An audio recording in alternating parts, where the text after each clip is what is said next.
Bien, muy buenas tardes. Mi nombre es Emilio Alfredo Haddad Trujillo. Emilio Alfredo Haddad Trujillo, Carmelita Descalzo, soy mexicano y actualmente chileno, ¿verdad? Tengo 3 meses y medio aquí en el país y agradezco la acogida y agradezco el buen trato y todo lo que he recibido de ustedes. Tienen un país bellísimo. ¿Y en qué parte de Chile? Vivo en El Melón, adelante de Calera. Madre mía, sí, sí. Bien. Quiero decirles que no soy un experto en Teresita. Soy un fraile que me considero su amigo. De esta chiquita, digo, sigue siendo chiquita porque pequeñita. Y bueno, la he leído y en el leerla, pues según yo, he descubierto cosas para mí buenas que me ayudan. Y bueno, una de las que les voy a compartir es esa. El título de esta charla es el título de un librito que me editaron hace muchos años y que el título no es mío, el título es del que en aquel entonces era mi padre provincial, el padre Nicolás García, ¿no? Que lo agradezco porque está muy bien puesto, ¿no? Y es del temor a la ternura, la experiencia de Teresa de Lisieux. Y bien, quiero iniciar leyéndoles este fragmento de la carta 197 de Teresita, que ella escribe a su hermana María del Sagrado Corazón, el 17 de septiembre de 1896, prácticamente a un año de su muerte. Y dice así: mantengámonos, pues, lejos de todo lo que brilla, amemos nuestra pequeñez, deseemos no sentir nada.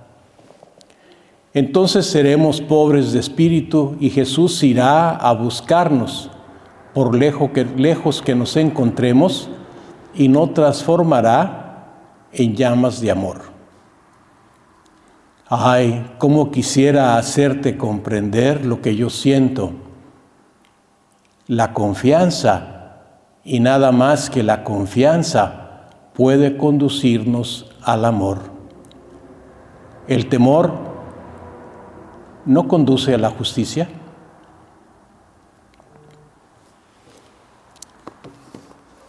Pues bien, con este texto quiero iniciar la reflexión y compartir con ustedes algo que tal vez les pueda servir. Si no les sirve, no hay ningún problema, siguen su vida y adelante, ¿no? Voy a ir leyendo poco a poco, no todo.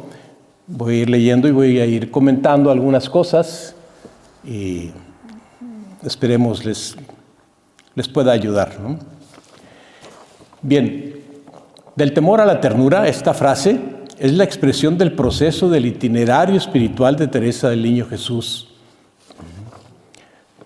Todos nosotros estamos llamados a un caminar junto con Jesús, lo que el Evangelio llama seguimiento de Jesús. Y es una amistad profunda que puede transformar nuestra vida si decidimos vivir la palabra de Dios desde la confianza creciente en Él. Si algo tenía el Señor Jesús, que confiaba en su Padre. Si algo tuvo y tiene la Santísima Virgen, es que confió en su Padre, en el Señor, ¿no? Y si algo han tenido los santos es que han confiado en Él. La invitación no es distinta, es la misma. La podemos formular de una manera o de otra, pero es la misma, la confianza, ¿no? Entonces, toda la palabra de Dios, la Biblia, es una invitación a la relación con Él. El libro de Levítico expresa esto de la siguiente manera en el capítulo 20, 26. Sean santos porque yo, el Señor, soy santo. Después el Señor Jesús mismo lo va a retomar. Y en el Evangelio de Mateo va a decir, sean perfectos como mi Padre es perfecto. Y en el Evangelio de Lucas está presentado de la siguiente manera, sean misericordiosos porque yo soy misericordioso, como su Padre es misericordioso. Esto quiere decir que la santidad es la perfección, pero no la perfección de no equivocarse, sino la perfección del amor, la perfección que es la vivencia profunda de la misericordia, ¿no? Entonces, estamos llamados por Jesús y esta invitación espera una respuesta. Yo he escuchado muchas veces que hay que dar sin esperar nada, que hay que amar a los otros sin esperar nada, pero eso no es cierto. La realidad y la verdad es que el amor espera respuesta. Pónganse a amar a alguien que no les responda, a ver cómo se experimentan. No se puede. Dios sí se puede, pero es muy doloroso. Aunque también cuando hay respuestas puede ser doloroso, pero la respuesta misma se vuelve una alegría. Nosotros que experimentamos a lo largo de la vida deseos enormes de contestar afirmativamente a nuestro Señor y de ser lo que estamos llamados a ser, y que también al mismo tiempo somos jalonados interiormente por tendencias que nos impulsan a mirarnos a nosotros mismos como si fuéramos el centro del universo. Y también tenemos los deseos de poder que nos corroen. Por eso está nuestro mundo tan revuelto. Todo el mundo quiere tener el poder, ¿no?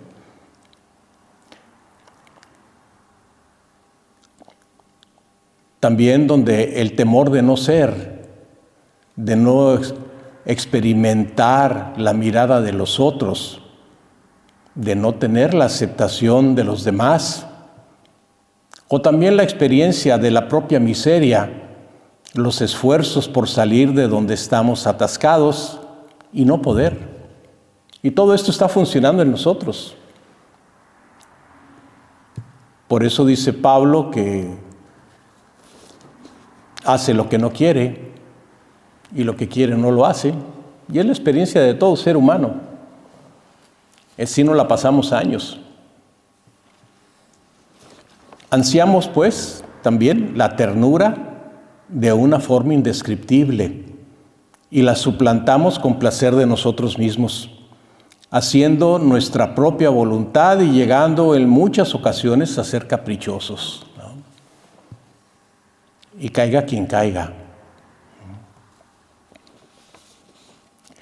El Concilio Vaticano II hace la afirmación del llamado a la santidad. Dice lo siguiente, el Lumen Gentium: los fieles todos, de cualquier condición y estado que sean, fortalecidos por tantos y tan poderosos medios, son llamados por Dios, cada uno por su camino, a la perfección de la santidad, por la que el mismo Padre es perfecto. Los papas, siglos hablándonos de la santidad, no menos Francisco, también lo ha hecho, ¿no?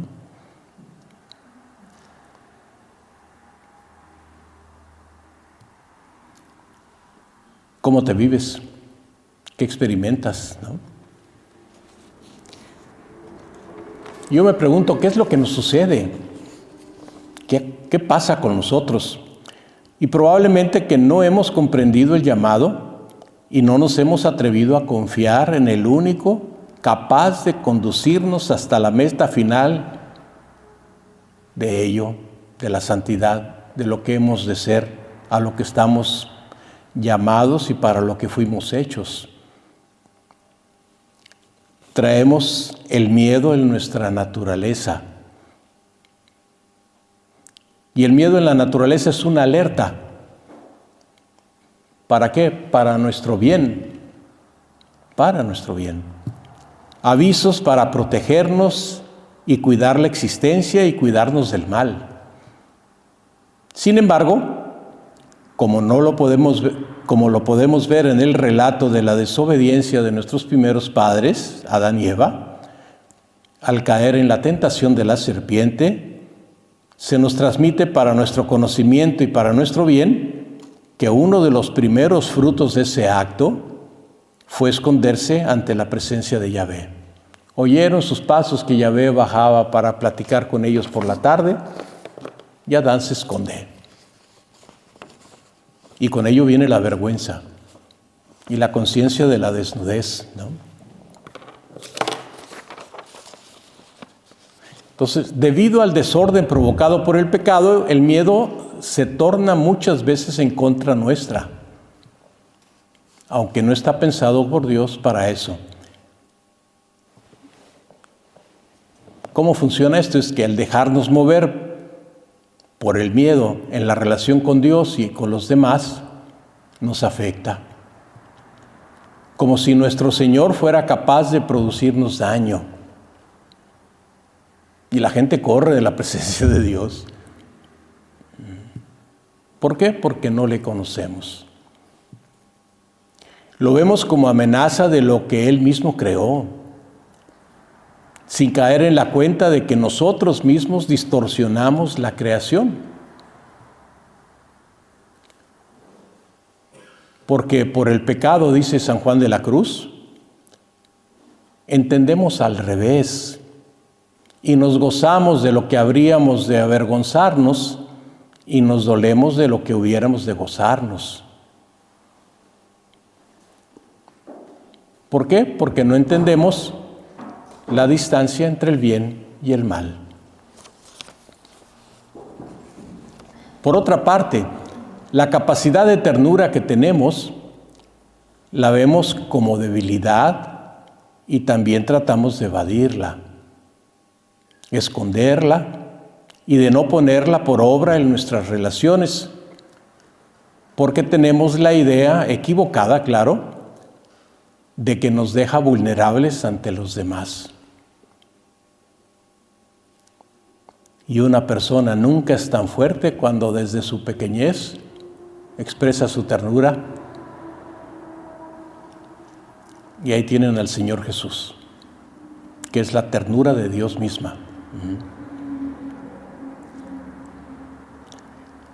Pero bueno, nosotros con esta idea equivocada de que nos deja vulnerables, tenemos miedo de pasar ante los demás como tontos, o que se burlen de nosotros, o que nos hagan menos, ¿no? O que nos hagan a un lado. Siendo que la ternura es una capacidad de expresión del amor de un subido nivel, que nos ayuda a permanecer cercanos en el respeto profundo del otro, hasta el grado de abajarnos como lo hacemos físicamente con los pequeños y los débiles. Imagino que habrán tenido la experiencia de que un pequeñito que empieza a caminar se va acercando a ustedes y uno, sin pensarlo, naturalmente se abaja, nos agachamos al nivel de la personita. Esto es la ternura.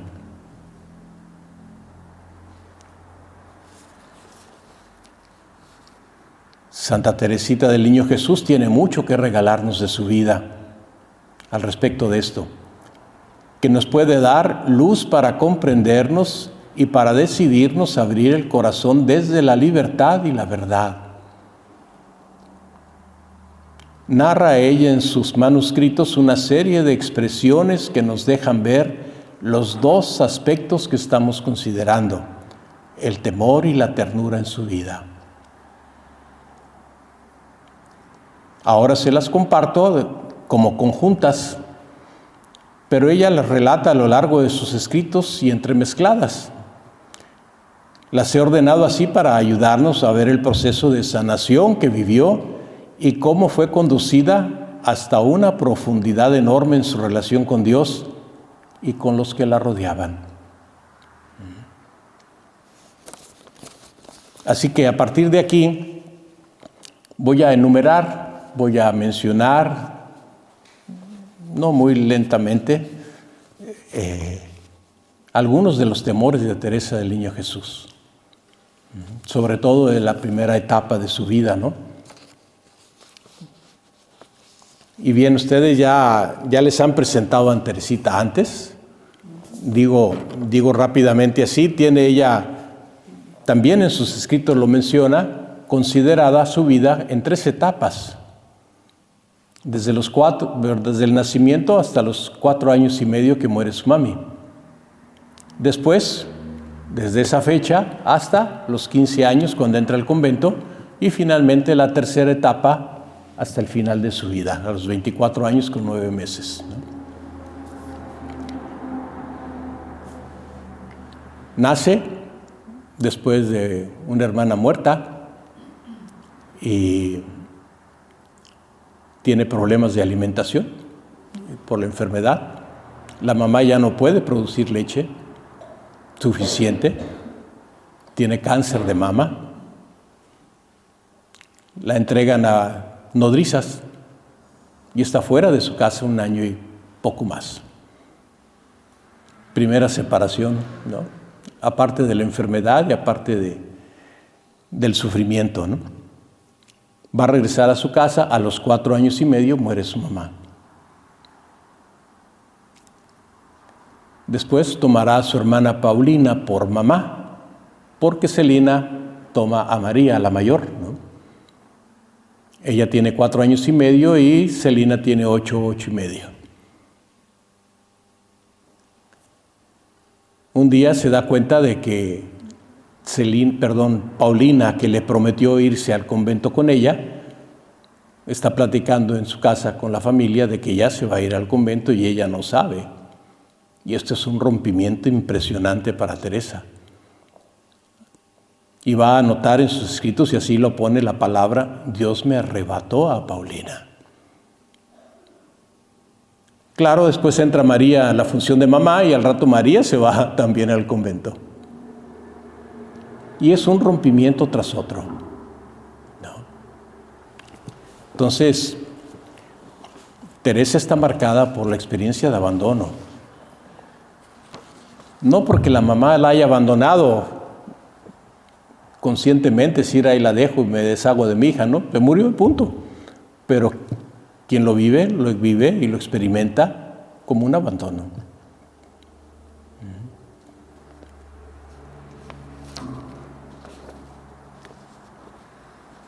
Entonces, cuando nos situamos delante de algún santo o santa, casi inconscientemente marcamos nuestra distancia y lo vemos como alguien fuera de serie, excepcional, y hasta es para nosotros algo que no está considerado en nuestras vidas, ¿no?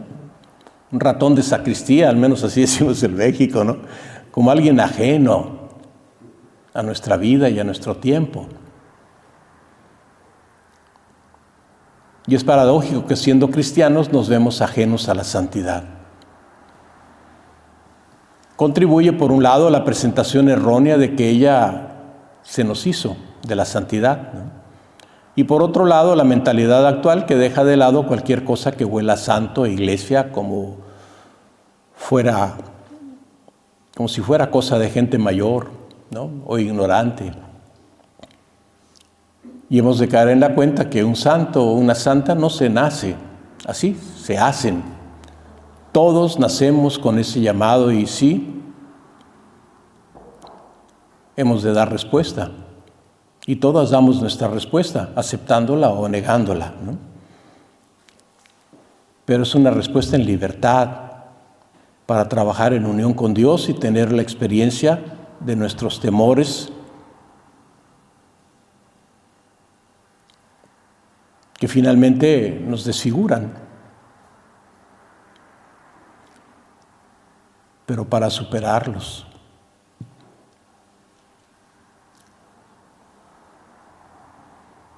Ser santos es recobrar el rostro con el que Dios nos pensó. Es recuperar la figura inicial antes de que fuera deformada por el pecado, y más aún como hijos. lo que Dios quiere de nosotros es muchísimo más bello de lo que nosotros pensamos que pudiéramos alcanzar por nosotros mismos. Yo no me arreglo en mi ser con una cirugía plástica. No me arreglo en mi ser con una liposucción, no me arreglo con una pintura, no me arreglo con nada de eso. El verdadero rostro de mi ser me lo tiene que revelar Dios. Y es Dios quien me ayuda a alcanzar esto. Por lo tanto, perdón por la lengua, pero desde que vi a Juan Pablo II en México, en la Basílica de Guadalupe, haciendo esto, ya no me da pena.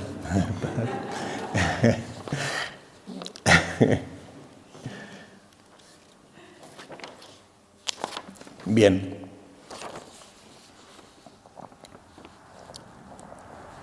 Entonces Teresa fue entregada, niña, a la nodriza. Salvó su vida. Y todo su tiempo de pequeñez fue una niña muy alegre, vivaracha, muy inteligente. Cartas de su mamá deliciosas donde nos va presentando cómo la concibe la mamá, cómo la descubre. Con una memoria impresionante. Ella misma lo dice, tiene recuerdos de los 2 años de su edad.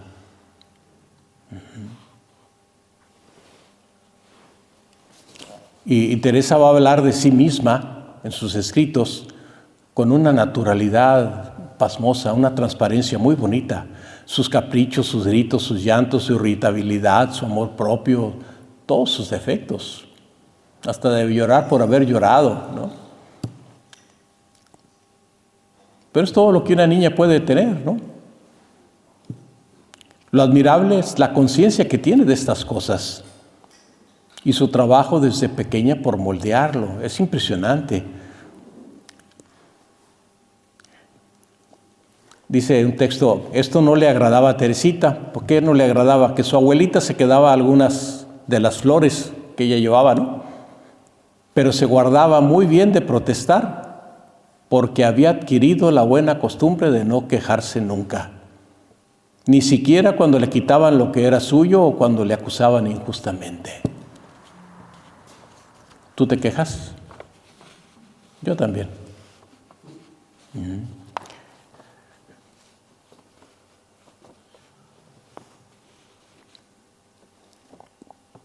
Pero dentro de toda esta realidad de alegría va a venir la muerte de su mamá.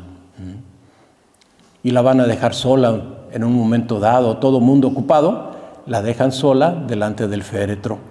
Ella de 4 años y medio, un pedacito, la mitad de lo que esta foto tiene, ella tenía 8 ahí, a los 4 años y medio, y alcanza a ver a su mamá, y después su papá la va a cargar en un momento dado a que bese a su mamá muerta. Imagínense el frío, ¿no?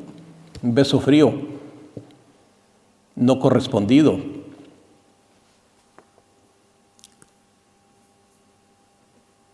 Entonces en ella, lo dice, había profundos sentimientos y que no compartió con nadie. Pequeñita.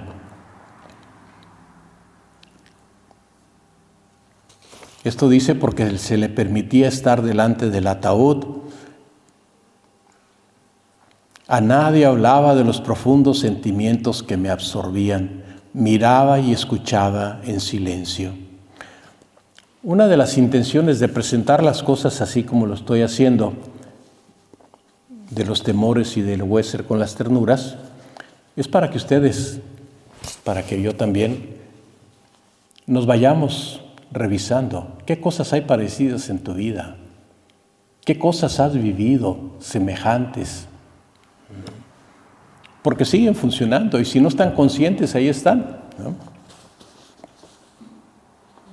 Nadie tenía tiempo para ocuparse de mí y así pude ver muchas cosas que hubieran querido ocultarme.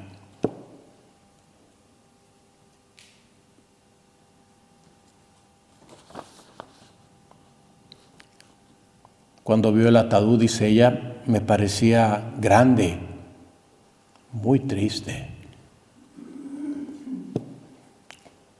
Claro, esto va a hacer que le cambie el carácter a Teresita. Y se va a hacer una niña retraída, ensimismada, miedosa.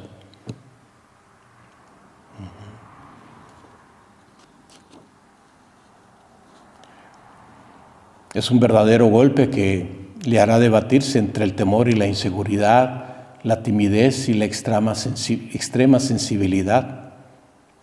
Y ella va a decir, solo la aliviaba, Teresita, la intimidad del hogar, donde recobraba la alegría.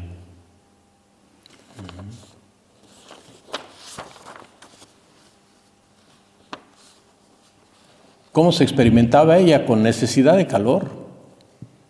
Llega a decir, si Dios no hubiese prodigado en rayos bienhechores su florecilla a ella, ésta nunca hubiera podido aclimatarse en la tierra, por ser todavía demasiado débil para soportar las lluvias y las tormentas. Fíjense, necesitaba calor, rocío suave y brisas primaverales. Nunca le faltaron estos beneficios. Lo veremos cuando hablemos de las ternuras, ¿no? Y ella es consciente, Jesús, que se los dispensó aún bajo la nieve de la tribulación.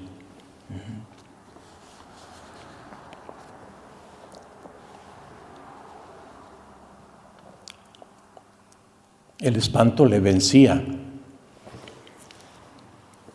El cambio de carácter que sufrió Teresa hizo surgir en ella temores de quedarse sola en la oscuridad, por ejemplo, ¿no?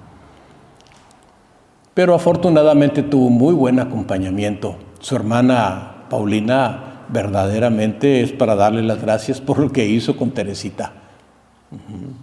Le ayudó muchísimo. Dice, a veces me mandaba sola por la noche a buscar un objeto cualquiera en alguna habitación alejada para hacerla vencerla el miedo, ¿no?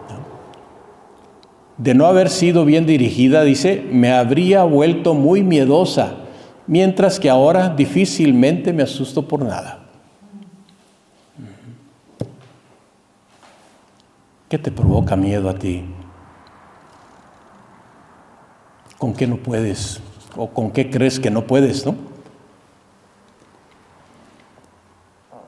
¿Cómo se sentiría interiormente que un día estando ayudando a su papá, que estaba subido en una escalera, ¿no? El papá le dice, quítate, hijita, no sea que yo me caiga y te lastime, ¿no? Y Teresita dice, ¿cómo esto? Le dio una fuerza que se aferró a la escalera y se puso bien cerquita sosteniendo a su papá. Y lo que ella dice es, si se cae, yo moriré con él. No podía soportar otra separación.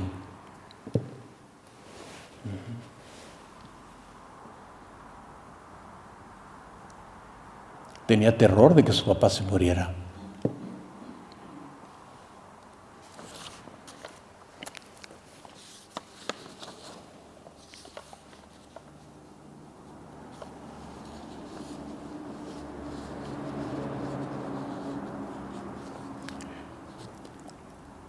Cuando hizo su primera comunión a los 12 años, después de una muy buena preparación, ella tiene una petición para Jesús. Y la petición es que le quite su libertad.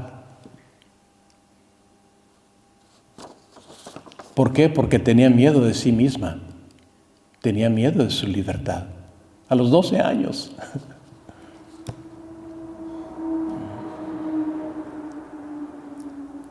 Estaba tan bien formada, estaba tan consciente en este despertar de su edad que dice, quítame mi libertad, ¿no? Es una petición extraña, ciertamente, para un adolescente que hemos de entender bien. Petición que Jesús nunca responde, claro que nunca te va a quitar Dios la libertad, ¿no?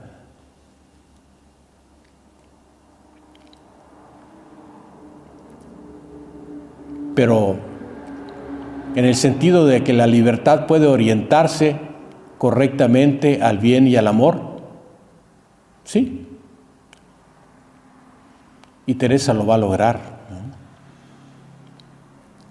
¿Por qué? Porque depende de nuestra libertad cuando ofendemos o no ofendemos a Dios, pecamos o no pecamos, lastimamos o no lastimamos, hacemos el bien o no, todo esto, ¿no? No había pedido Teresa, está diciendo de sí misma, luego habla en tercera persona, ¿no?, que le quitase su libertad porque su libertad le daba miedo. Tan débil, tan ágil se sentía que debía unirse para siempre a la fuerza divina. Esta es la razón por la que ella le pide a Jesús que le quite la libertad. Pero lo que ella dice, lo que ella esperaba era precisamente ser fortalecida al ser unida a Jesús. Ya está, aquí está Jesús en Eucaristía. Tenemos la oportunidad de recibirlo diario cuando podemos, ¿no? Él ahí está para ti, para mí, para fortalecernos, para sostenernos, para darnos luz, para que nos experimentemos profundamente amados, para que imitándole también tengamos el amor y la valentía para podernos abajar, ¿no? Un poquito más adelante va a tener un encuentro con su tío, el hermano de su mamá. Dice, una tarde nuestro tío me llevó con él, estaba en la casa de ellos, y me habló de mamá, de los recuerdos pasados, con una bondad que me conmovió profundamente, me hizo llorar. Esta es una herida tierna, mal tratada, esto lo digo yo, ¿no? Claro, lo que el tío hizo le removió todo su interior a esta pobre mujer, esta pobre jovencita. Una remoción de los recuerdos, fuera de tiempo e inútil. Menos mal que Dios saca de los males bienes, y todo sirve para el bien de los que le aman. Pero de parte del tío una insensibilidad ante la imposibilidad de una pequeña que juega externamente y descarga su responsabilidad en quien es indefenso. ¿Por qué digo esto? Porque el tío dijo, lo refiere ella, me dijo entonces que tenía un corazón demasiado sensible, ¿no?, y que necesitaba distraerme.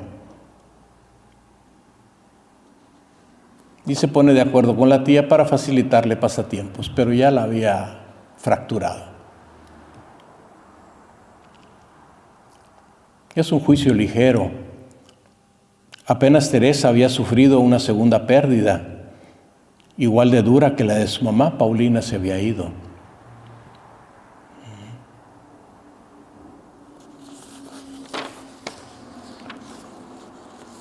Yo no sé si alguna vez ustedes han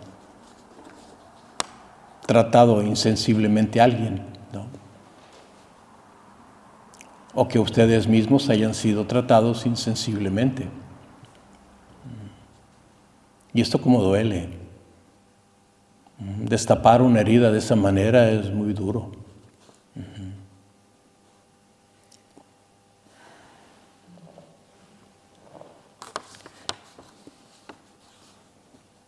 Pues bien, va a tener la posibilidad Teresa de tener una experiencia muy fuerte a partir de ese acontecimiento. Va a estar casi un año, si no es que un poco más, en toda una lucha interior. Los doctores no sabían qué tenía. Un padecimiento enorme. Pero cuando estaba con su hermana Paulina, que le iba a visitar al convento, se aliviaba. Y se despliega en su interior probablemente la angustia, Los alivios que experimentará serán el abrazo de su segunda mamá, Paulina, y también sus cartas. Y dice Teresa, pude pues abrazar a mi madre querida. Esto para mí es clave, sentarme en sus rodillas y colmarla de caricias. Pude contemplar lo encantadora que estaba su aderezo de prometida. Iba en el convento ya puesto. Mi mayor consuelo durante la enfermedad era recibir una carta de Paulina. Y digo que es clave para mí esto de sentarse en las rodillas, porque ella lo menciona muchísimas veces, sentada en las rodillas de su papá, en el regazo de su mamá también, de sus hermanas, del tío, en fin, era muestras de cariño que ella guardaba muy cuidadosamente. Recuerdo de aquello que vivió con su madre, ¿no? Pero bueno, no todo el tiempo es caricias y apapachos, la realidad se impone, ¿no? Y Teresa va a experimentar un miedo a todo. No es de extrañar que temiese haberme fingido enferma sin haberlo estado, de hecho, pues decía que hacía y decía cosas que no pensaba. No tenía control sobre lo que estaba viviendo y Teresa tiene un miedo tremendo de estar mintiendo. Y después de que se siente curada con una experiencia con María que le sonríe, su hermana se da cuenta y le va a rascar desde la curiosidad de María hasta que le saca la verdad a Teresita de qué fue lo que vivió que la curó. Y Teresita, que se había prometido no decirlo, entra en crisis. Pero no solamente eso, María corre al convento y le cuenta a todo el mundo lo que vivió Teresita y queda expuesta otra vez la pobre.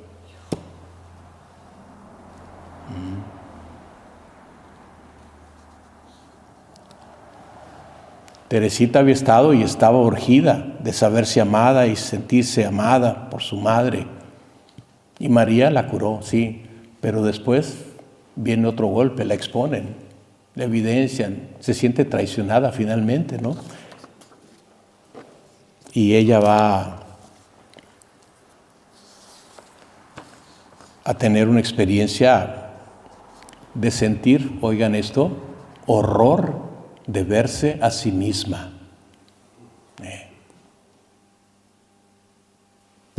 La náusea.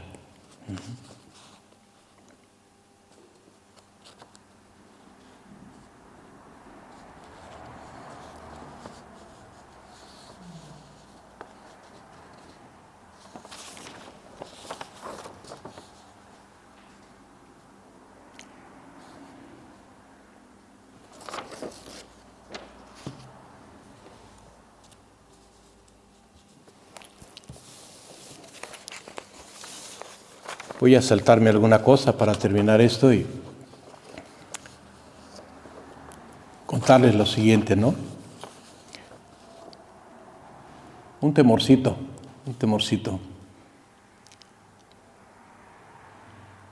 Considero conveniente resaltar la relación con su tío, que aparece marcada por el cómo se sentía Teresa delante de él, ¿no? Cuando su tío le contó las cosas de su mamá, estaba sobre las rodillas del tío.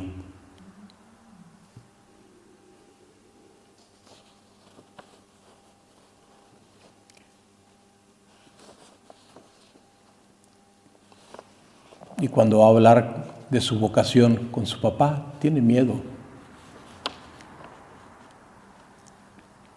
Y su papá se da cuenta y con una ternura impresionante la abraza y la recarga en su corazón. ¿Qué te pasa, hija? ¿Qué te pasa, pequeñita? Totalmente lo contrario de las otras experiencias. Pero de acuerdo a cómo funcionaba la familia, tiene que pedirle permiso a su tío también para entrar al Carmelo.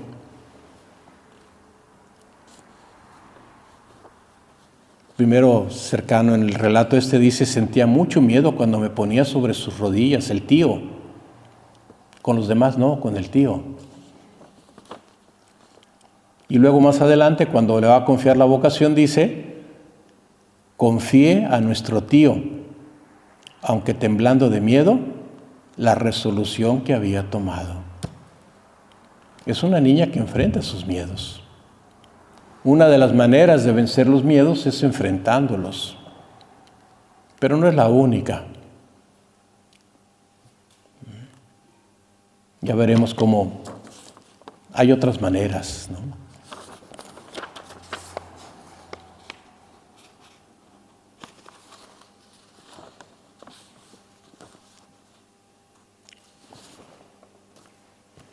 Hay muchas otras cosas que podríamos sacar de esto y enunciar, ¿no? Pero hasta aquí dejo lo de los temores, ¿no?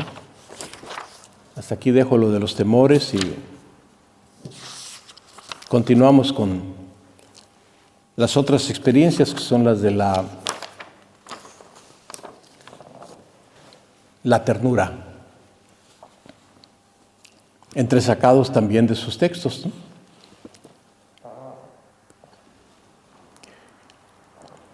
La primera vez que menciona la palabra ternura en sus escritos autobiográficos, la relaciona con sonrisas y caricias. Imagínense una escena de una chiquita en el regazo materno, con sonrisas y caricias, experimentando una ternura tremenda de parte de la madre, ¿no? Y estas sonrisas y caricias son expresiones del amor que se le muestra y que ella concibe como el deseo de Dios de rodearle con esa gracia.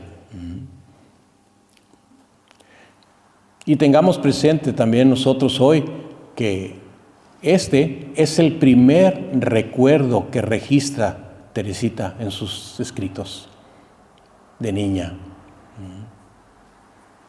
Y dice lo siguiente: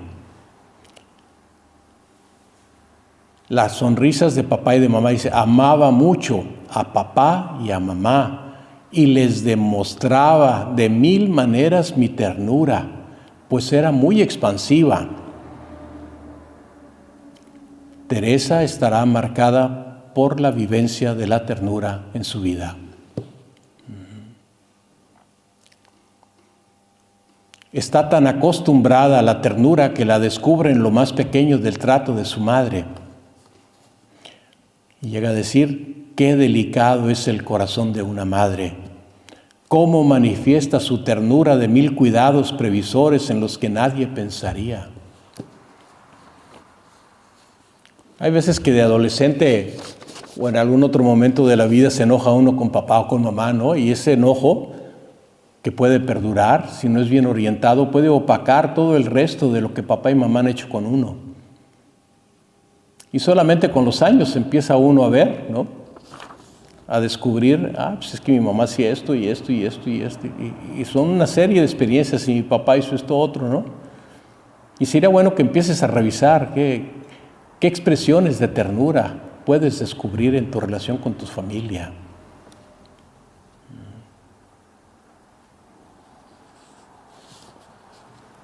Porque son una oportunidad para sanar las cosas que puedas traer, ¿no? Para orientar bien las relaciones que ahora tenemos con las personas, ¿no?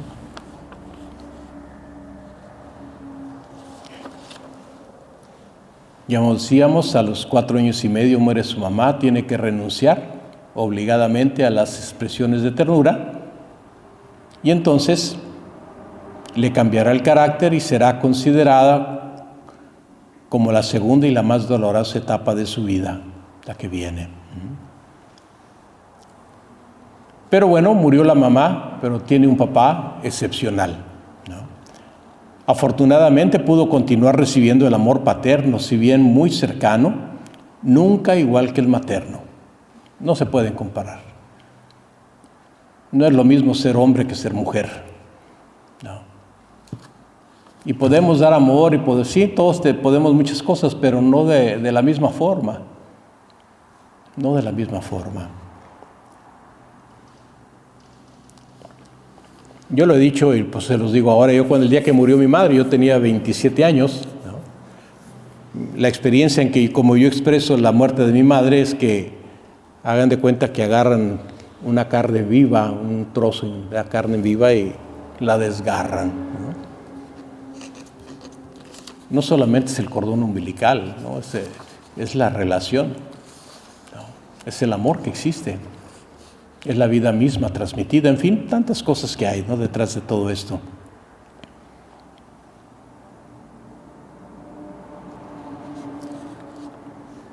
Y Teresa nos cuenta los esfuerzos de su papá por mostrarle su amor y darle el cariño que necesitaba. Dice: el corazón ya tan cariñoso de papá había añadido al amor que poseía un amor verdaderamente maternal. Se me haría interminable de querer contar otros 1000 episodios parecidos a los que está narrando, ¿no?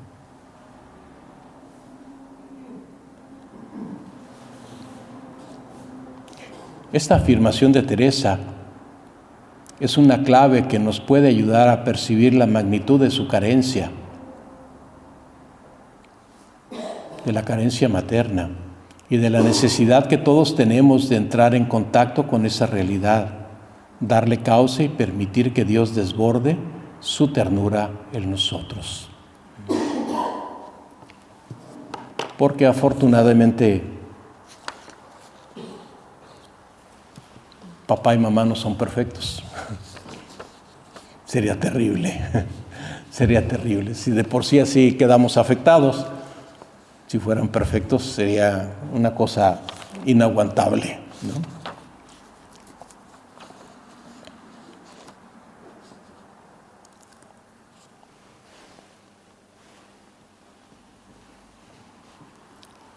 Voy a leer el texto del momento en que se le presenta a su papá para pedirle permiso para ir al convento. Dice: sin decir una sola palabra, fui a sentarme a su lado con los ojos bañados en lágrimas. Me miró con ternura y, cogiendo mi cabeza, la apoyó en su corazón diciéndome: ¿qué te pasa, reinecita mía? Cuéntamelo. Esta manera de tratar a la gente es suscitarle confianza, es hacerla sentirse querida, es darle la oportunidad de que pueda compartirse, de abrir lo que le duele o de abrir lo que le gusta o lo que le hace alegre. Es la manera de estrechar una relación. Es la forma de poder ayudar al otro.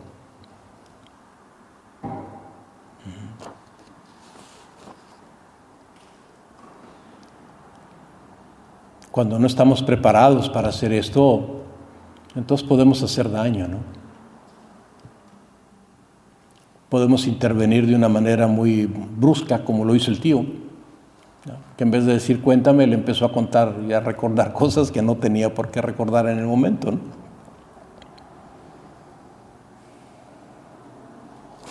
Entonces tiene una experiencia de la ternura de su madre muy profunda, de su papá muy queridas, ¿no? Pero también tiene experiencias de la ternura de sus hermanas para con ellas. Al papá le gustaba que estuviera siempre bien peinada la cabellera, tiene una cabellera preciosa. El día que vayan a Lisieux la podrán contemplar ahí en el museo, ¿no? Una cabellera dorada bellísima. Todos los días la peinaban para que papá estuviera contento, ¿no? Pero eran también momentos de mucha cercanía con sus hermanas. Entonces, junto al cúmulo de ternuras de su papá, encontramos las de sus hermanas, las que le prodigaban. Ya había elegido a Paulina por mamá, después a María, ¿no? Pero recibirá muchas muestras de cariño y de ternura.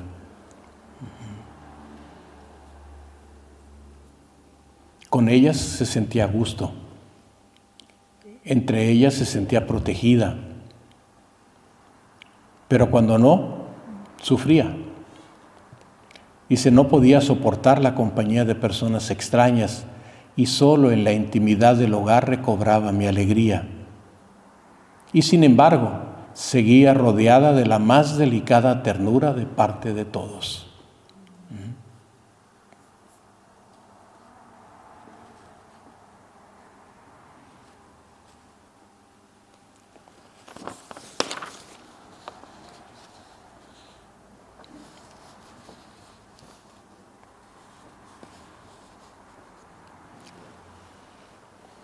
¿Qué pasa cuando uno ve estas cosas en casa? Empieza a hacer lo mismo. Y Teresa va a ser muy consciente de ello. Ella también aprende a darse. No solamente a dar, a darse. Toda esta experiencia le va a enseñar a Teresa a entrar en la dinámica de la relación con Dios Padre. La relación que tuvo con su Padre le va a facilitar la relación con Dios Padre.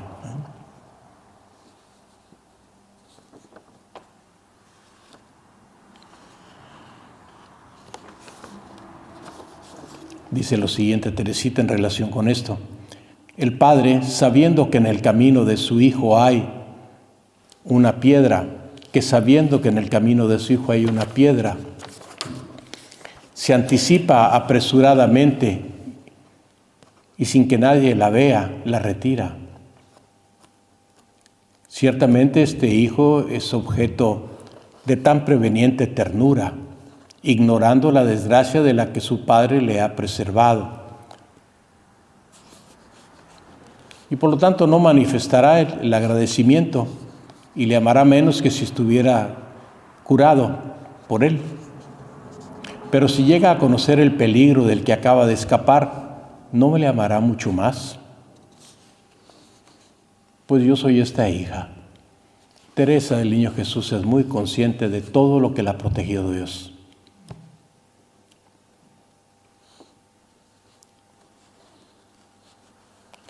La ternura preveniente de Dios Padre.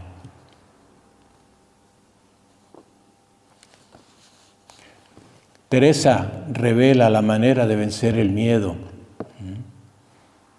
No es el coraje y la valentía lo que nos conduce a ello, como muchas veces pensamos. La respuesta la halla ella en el Evangelio, fíjense. Sin embargo, la confianza llenaba mi corazón. En el Evangelio de aquel día se leían estas palabras: no temas, rebañito mío, porque ha sido del agrado de mi Padre darte su reino. Y comenta Teresita, ya no temía. Encontró la clave, pues, para superar el miedo en la experiencia de la pequeñez, en la experiencia de la confianza, en la cercanía de Dios. Ya no tenía miedo, fue su conclusión. Tengamos presente que estos procesos son paulatinos y piden cooperación constante de la persona. Por un lado, confiando en sí misma, por otro lado, confiando en Jesús, por otra parte, enfrentando lo que nos da miedo para vencerlo.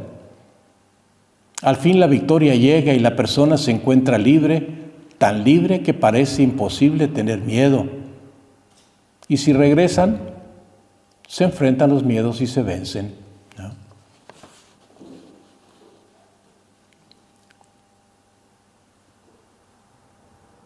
Y bueno, cierro diciendo esto, que la experiencia de la Virgen María en su vida fue de ternura. Una sonrisa de ella basta para curarla.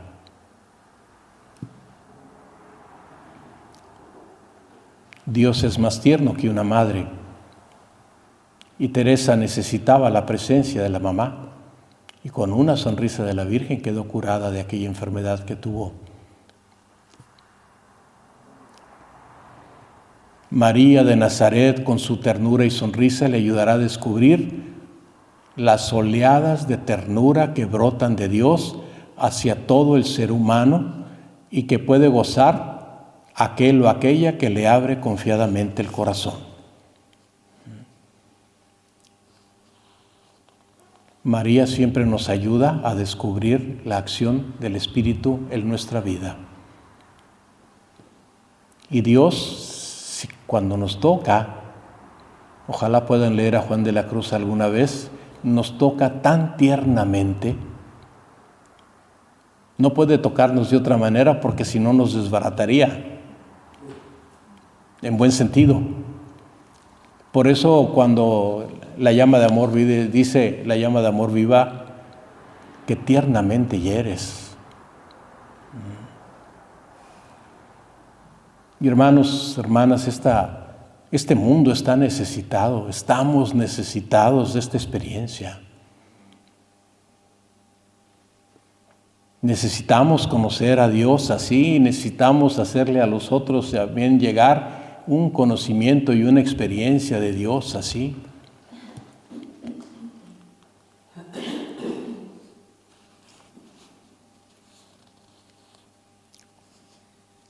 ¿Quién nos protegerá?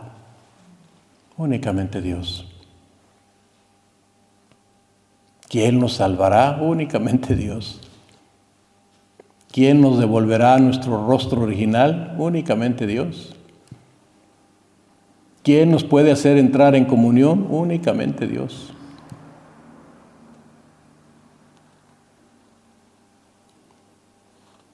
Pero para ello, Dios quiere hacer llegar todo esto a la gente a través de testimonios vivos que puedan decir, yo he vivido esto. Y para poderlo decir, pues, hay que vivirlo, para que sea convincente, porque si no suena hueco.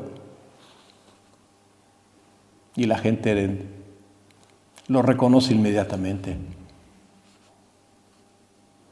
Y esto es solamente una parte de la vida de Teresa, porque ya en el convento va a tener toda una experiencia mucho más profunda de la ternura de Dios. Y ojalá puedan leer la oración de ella que hizo la ofrenda al amor misericordioso, ¿no?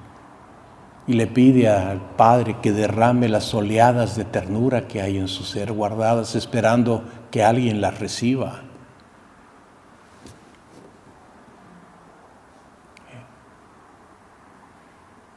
Yo tuve que dar un camino muy largo para poder llegar a serenar el ser y no tener miedo de expresar la ternura, ¿no? De miedos, de equivocaciones, de hierros, de todo, ¿no? Pero pues Dios es misericordioso. Basta reconocer que uno se equivocó, basta reconocer que uno está necesitado, basta reconocer que uno es pequeñito, basta reconocer que uno también puede dar lo que está pidiendo.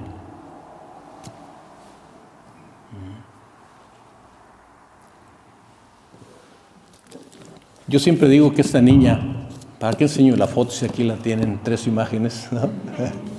Perdón. Esta niña es una muy buena amiga y es una excelente maestra. Excelente maestra. Ojalá puedan entrar a YouTube y buscar al padre Secundino Castro, español, carmelita. Tiene 6 conferencias de ella. Secundino Castro, carmelita,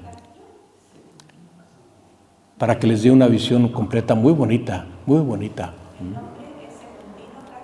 ¿Perdón? Secundino Castro, sí, es nombre.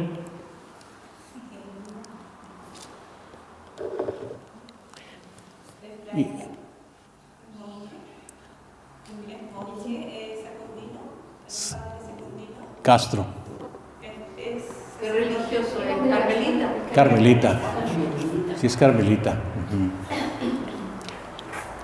Y hermanas, hermanos,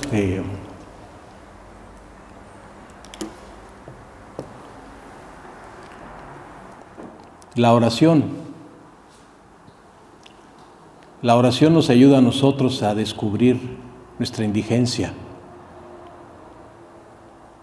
La oración nos ayuda a descubrir nuestras heridas. La oración es medio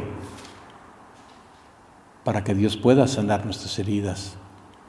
La oración es también un medio a través del cual Dios nos hace conocernos. La oración es aquello que va a posibilitar la comunión con Dios. Si no hay oración, no hay proceso. No se puede intimar con Dios si no hay oración. Cuando tengo la oportunidad de casar a parejas en la iglesia, yo les digo una cosa, ¿no? No dejen de platicar. El día que dejen de platicar, dejan de conocerse. Y el día que dejen de conocerse, dejan de amarse. Y se acabó el matrimonio. Cuando son novios, pololos, dicen ustedes, ¿no? Los pololos así, cuando pololean, pues es la plática constante. Se casan y se acabó la plática, ¿no? No es señalar a nadie, es simplemente como un consejo, pues, ¿no? Si nosotros no platicamos con Dios, no le conoceremos. Y si no le conocemos, no nos conocemos a nosotros mismos, y menos a los demás, aunque digamos que conozco al otro como la palma de mi mano, ¿no? ¿Qué hay en tu interior? Eres mucho más grande de lo que piensas. Eres mucho más bello y más bella de lo que consideras. Deja que Dios te revele lo que eres. Deja que Dios con su gracia te ayude a reconstruirte.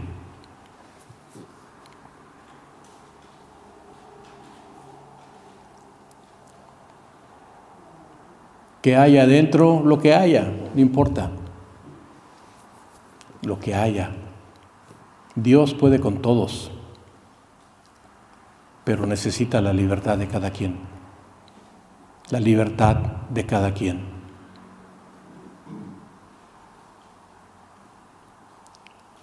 ¿Y ese padre es personal en silencio? Estoy bien sordo. ¿Eso es personal en silencio en la oración o también con un director? Normalmente es mucho más, creo yo, sirve la alabanza, sirve cualquier otro tipo de oración, ¿no? El rosario es genial. El rosario es genial porque va uno meditando, ¿no? La cuestión es platicar. Y cuando uno platica, tiene que callarse para escuchar, ¿no? Y Teresita es maestra de oración también, ¿no? Generalmente reconocemos a Teresa como maestra de oración, sí, pero Juan de la Cruz también lo es y Teresa del Niño Jesús también lo es, ¿no? ¿Por qué? Porque tuvieron una vida imbuida en la relación personal con Dios. Y no puedes sanar interiormente si no te conoces. Dios salva lo que tiene nombre. La carta a los Efesios, capítulo 1, ¿no? Dios salva lo que tiene nombre. Lo que no tiene nombre no lo puedes salvar. Es decir, Dios quiere que le pongas nombre a lo que tienes. Y por eso nos ayuda a ser conscientes de lo que tenemos para ponerle nombre y decir, Señor, aquí está.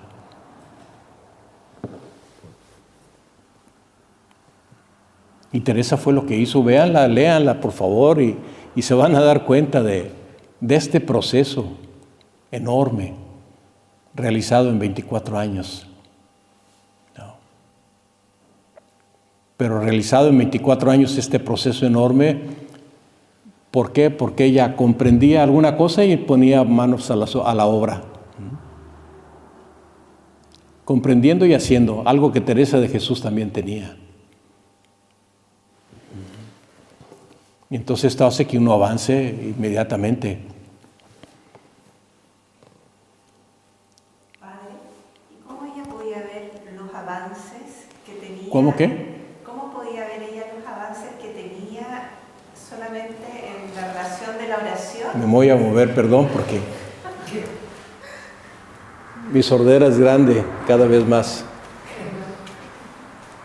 ¿Cómo podía ver Teresita de Lisieux el avance que tenía solamente en la relación con la oración con Dios, en la comunión con Dios? Ella iba pidiendo todo eso, o le ayudaba también sus hermanas, las carmelitas, o algún director espiritual en que ella pudiese ver que iba también apoyándose. ¿Es solamente la comunión en oración con Dios, o también podía ayudarse con sus hermanas carmelitas o con algún director espiritual? Ya en el convento tuvo su formadora, la priora misma que la ayuda, la oración.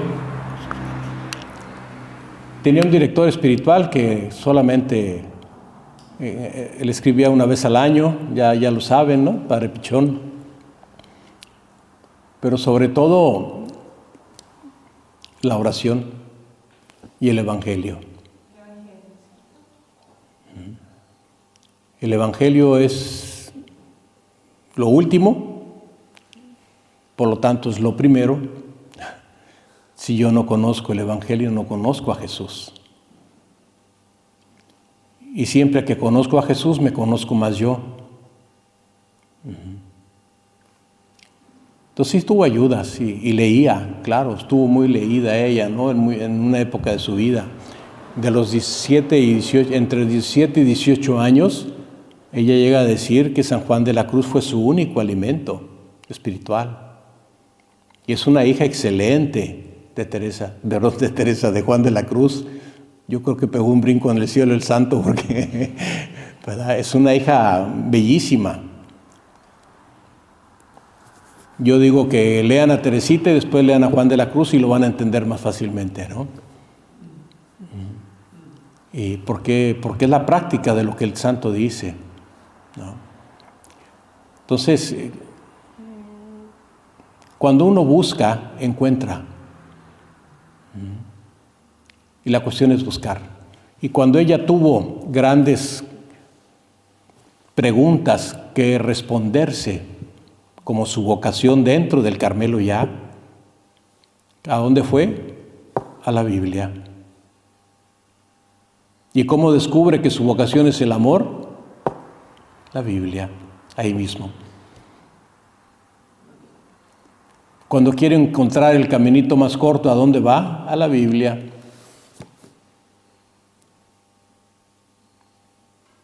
Y en otras ocasiones también lo dice. El caminito no lo encuentra en el Nuevo Testamento, lo encuentra con un texto del Antiguo Testamento, con Isaías. Es ingeniosa, es genial. Quien ama, descubre. Quien ama, descubre.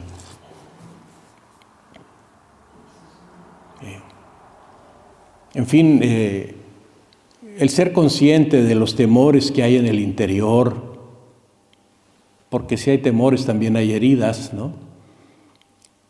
El ser consciente de las ternuras, de las expresiones de amor que uno recibió, hemos de ayudar a juntarlas y integrarlas,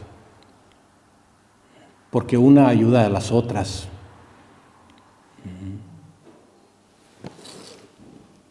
Tenemos todo en nuestro ser para seguir saliendo adelante, y todo esto bañado por la gracia se potencia.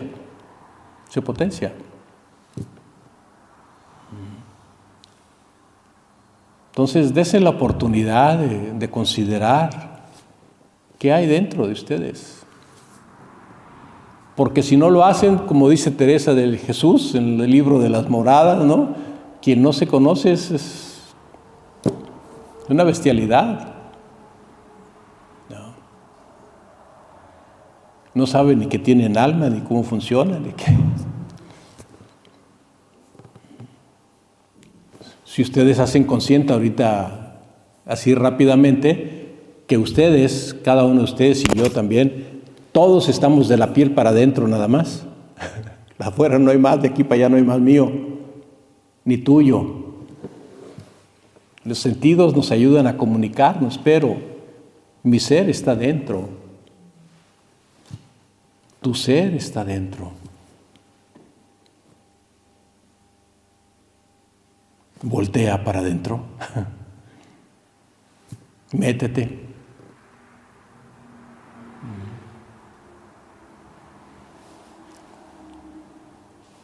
Cada quien tiene su historia y el Espíritu Santo para cada quien tiene un camino. Empieza a andarlo y te lo irá revelando.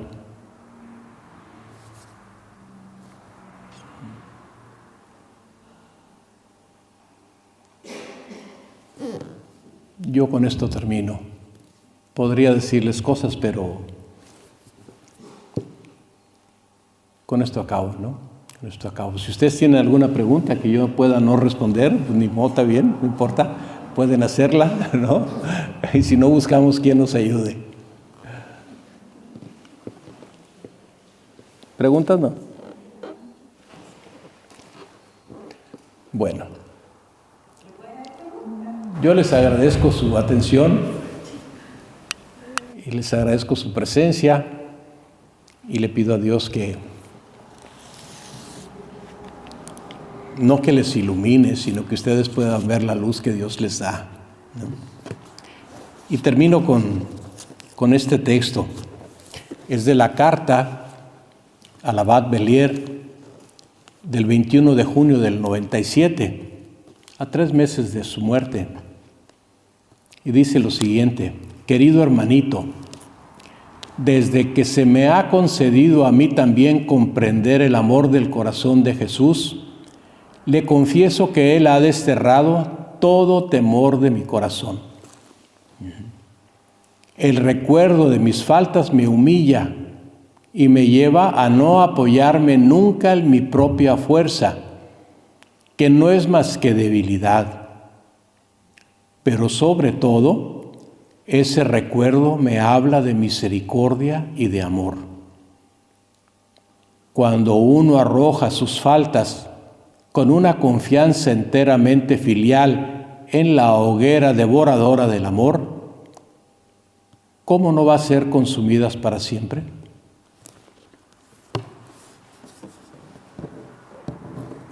¿Cuál es el miedo?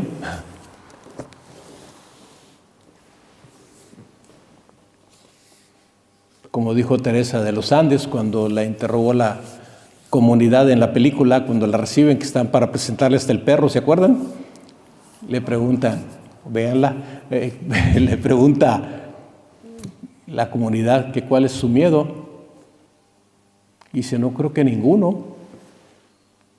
Y dicen, búsquenle, ¿no? Y dice, bueno, tengo miedo de no serle lo suficientemente fiel a Jesús. Esos miedos son buenísimos. Eso finalmente es el temor de Dios en la Biblia, ¿no?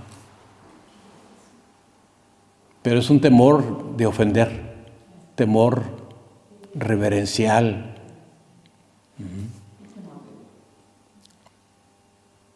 Y la frase que ustedes ya conocen de la primera carta de Juan, en el capítulo 4, en el versículo 16, en el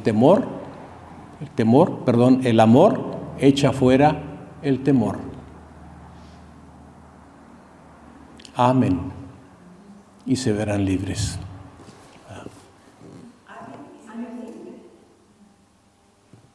Bien, muchas gracias. Que les vaya muy bien y nos vemos en el cielo si es que llegan, ¿eh?